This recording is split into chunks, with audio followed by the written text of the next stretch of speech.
ও বাবা, আমের সিজন তো প্রায় শেষই হয়ে গেল। তোমাকে কবে থেকে বলছি একটু হিমসাগর আম নিয়ে আসো, তুমি তো আর আনছোই না। এরপর তো বাজারে গেলে আর পাওয়াই যাবে না। দূর, ভালো লাগে না, আমারও আর এইটা বানানো হবে না। বাবাকে বলা মাত্রই বাবা কিন্তু আম নিয়ে এসে হাজির হয়ে গেল। আপনারা বুঝতে পেরেছেন আমি আজকে কি বানাবো? আজকে বানাবো আম দিয়ে সব থেকে বেশি ফেমাস জিনিস, যেটা হচ্ছে ম্যাঙ্গো কুলফি। তো তার জন্যেই কিন্তু আমি প্রথমে যে যে জিনিসগুলো নিয়ে নিয়েছি সেগুলো আপনাদেরকে একবার দেখিয়ে দিলাম। কাজু বাদাম, পেস্তা বাদাম, দুধ সব কিছু নিয়ে নিয়েছি। আর প্রথমেই আমি দুধটাকে জালে বসিয়ে দিলাম। আর দুধটা জাল হতে হতে আমি এদিকে আমটার আগে ব্যবস্থা করব। তো ম্যাঙ্গো কুলফি বানানো সব জায়গায় দেখেছি, আর এইটা নাকি খেতে ভীষণ ভালো হয়। তো তার জন্য ভাবলাম বাড়িতে একবার ট্রাই করি, আর আপনাদের সাথেও সেই ভিডিওটা শেয়ার করি। তো যাই হোক, আমি এখানে কিন্তু 3খানা আম নিয়ে নিয়েছিলাম, একদম গাছ পাকা হিমসাগর আম। প্রথমে আমি ছুরি দিয়ে আঠিটার চারিপাশ থেকে একটুখানি ভালো করে ছাড়িয়ে নিয়েছিলাম, যাতে আমার আঠিটা খুব সহজেই কিন্তু উঠে যায়। আর সত্যি ছুরি দিয়ে কাটার পরে আমার প্রচণ্ড সুবিধা হয়েছিল। তারপরে এই চামচ ঢুকিয়ে ভেতর থেকে একটু চাপ দেওয়া মাত্রই কিন্তু আঠিটা খুলে চলে এসেছিল। এইভাবেই কিন্তু আমি 3খানা আম এরকমভাবে ছাড়িয়ে নিয়েছিলাম। আর এদিকে দুধ জাল হতে হতে আমি পেস্তা বাদামটাও একটুখানি গুঁড়ো করে নিয়েছিলাম, আর অল্প একটু কাজু বাদামটাও গুঁড়ো করে নিয়েছিলাম।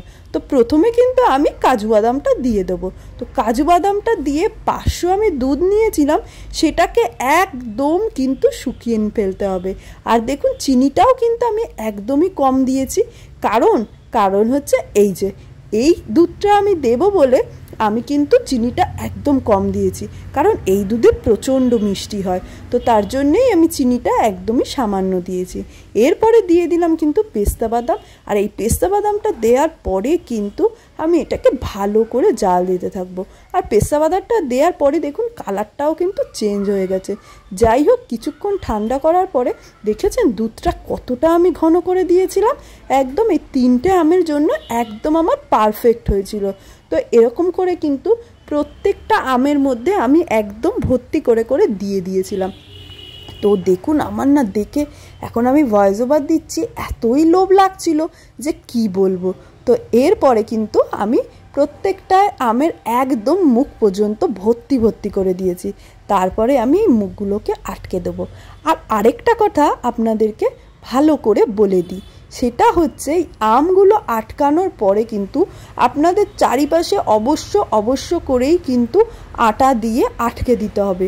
প্রথমে আমি একটু সময়ের জন্য ফ্রিজে রেখে দিয়েছিলাম, তারপরে কিন্তু এই যে দেখেছেন আটা দিয়ে কিন্তু আমি ভালো করে আটকে দিয়েছি। আটা দিয়ে কিন্তু মুখটা ভালো করে আটকে না দিলে আইসক্রিমটা কিন্তু ভালো করে জমবে না ভেতরে। আর তারপরে সম্রাটকে দিয়েছি আজকে ছাড়ানোর দায়িত্ব, কারণ এত ঠান্ডা হয়েছিল আমি হাতে ধরতেই পারছিলাম না। তো ও বলল দাও, আমি ছাড়িয়ে দিচ্ছি। তো আমগুলোকে এরকম সুন্দর করে ছাড়িয়েছিল। আর আমরা যেহেতু বেশিজন মানুষ না, তো বেশি আমি টুকরো করিনি, 2 টুকরোই করেছিলাম প্রত্যেকটা আমকে। দেখতে যেমনি সুন্দর হয়েছিল, খেতেও তেমনি অসাধারণ হয়েছিল। ভিডিওটা কেমন লাগলো অবশ্যই জানাবেন। আর আমাদের ভিডিওগুলো যদি ভালো লাগে থাকে তাহলে অবশ্যই লাইক, কমেন্ট অ্যান্ড শেয়ার করতে কিন্তু ভুলবেন না। ও আমাকে অবশ্যই কমেন্টে জানাবেন যে কীরকম লাগলো।